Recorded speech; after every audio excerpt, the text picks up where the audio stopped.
What's up, good people?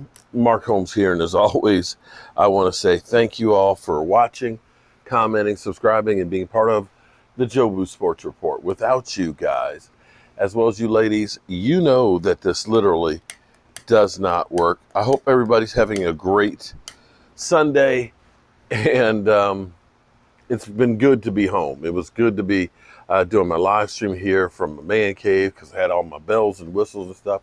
Can't wait to get the red brick house set up the same way.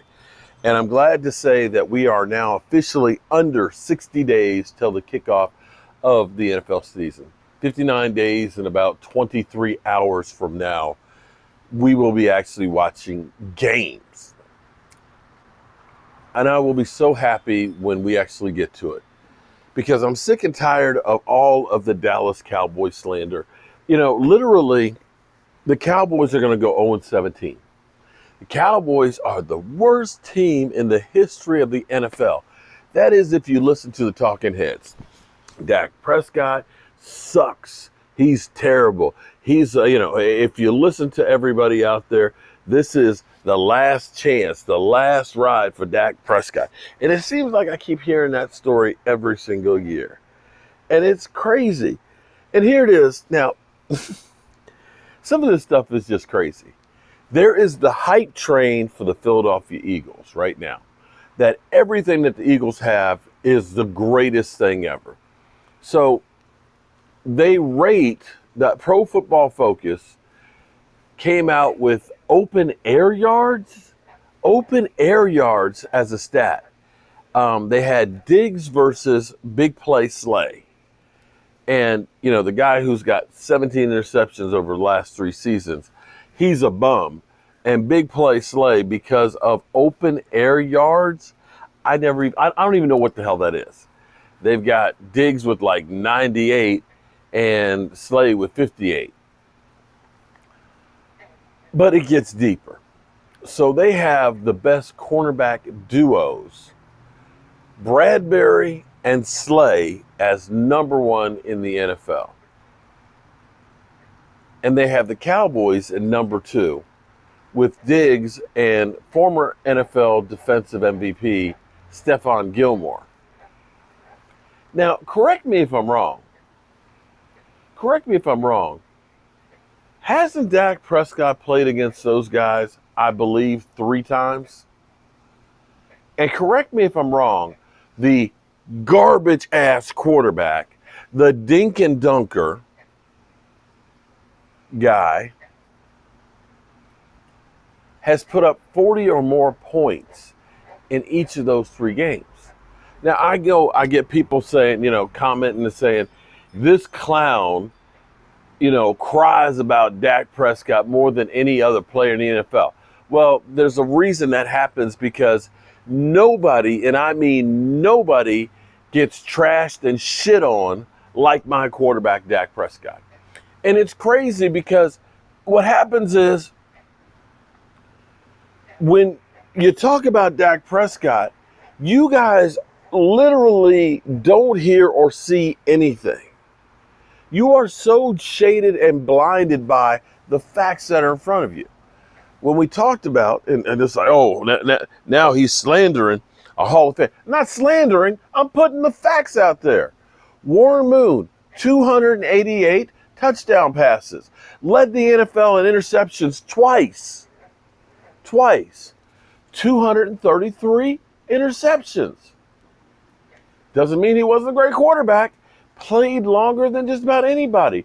3-7 in the playoffs. If you say that guy is great, and you look at the comparison of the numbers that Dak Prescott has right there, they're the same. Warren Moon played a lot longer.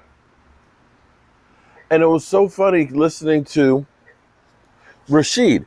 Oh, well, he was always on garbage teams. Okay.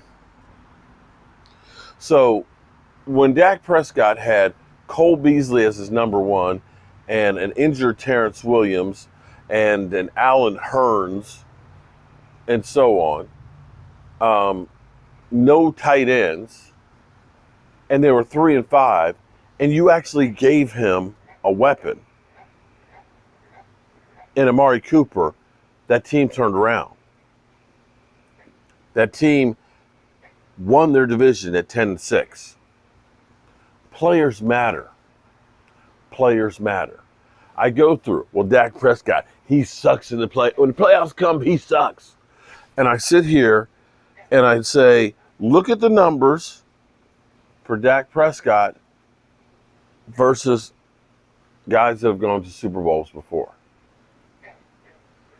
Literally doubles the amount of yards and touchdowns that Jimmy Garoppolo has. Well, Jimmy Garoppolo has, of course, Kyle Shanahan and great teams around him. Yes, now you're making my point. When we lost to Aaron Rodgers, your offense scored 31 points, 302 yards passing, 3 TDs, 1 interception. Defense gives up 34. Miracle catch and pass by Aaron Rodgers to win the game. Okay? The next year, against the Rams, your defense gives up 275 yards on the ground. Not one, but 2 running backs over 100 yards. It's the quarterback. Come on, man. At some point, open your eyes.